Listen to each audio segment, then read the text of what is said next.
গোপন সংবাদের ভিত্তিতে জানা যায়, কক্সবাজারের টেকনাফ থানাধীন শাহপরীর দ্বীপ জালিয়াপাড়া লবণের গোনা হতে একটি কাভার্ড ভ্যান যোগে ইয়াবার বড় চালান চট্টগ্রামের উদ্দেশ্যে গমন করবে।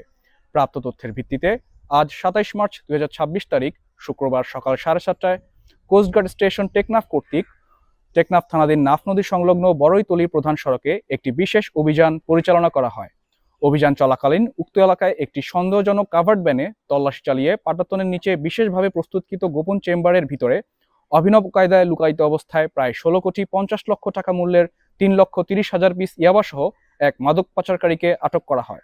অপরদিকে আরও একটি গোপন সংবাদের ভিত্তিতে জানা যায়, মায়ানমার হতে একটি ইয়াবার চালান নাফ নদী দিয়ে বাংলাদেশে প্রবেশ করবে। প্রাপ্ত তথ্যের ভিত্তিতে বাংলাদেশ কোস্টগার্ড কর্তৃক উক্ত এলাকায় রেডার নজরদারি ও বিশেষ টহল বৃদ্ধি করা হয়। অতঃপর আজ ২৭ মার্চ ২০২৬ তারিখ শুক্রবার মধ্যরাত ২টায় মায়ানমার হতে সন্দেহজনক একটি ফিশিং বোট শাহপরী দ্বীপ গোলারচর সংলগ্ন সমুদ্র এলাকা দিয়ে বাংলাদেশের জলসীমায় প্রবেশকালে কোস্টগার্ড আউটপোস্ট শাহপরী কর্তৃক উক্ত এলাকায় একটি বিশেষ অভিযান পরিচালনা করে বোটটি আটক করতে সক্ষম হয়। এ সময় আটককৃত বোটে তল্লাশি চালিয়ে প্রায় ৩ কোটি টাকা মূল্যের ৬০,০০০ পিস ইয়াবাসহ ৪ জন মাদক পাচারকারীকে আটক করা হয়।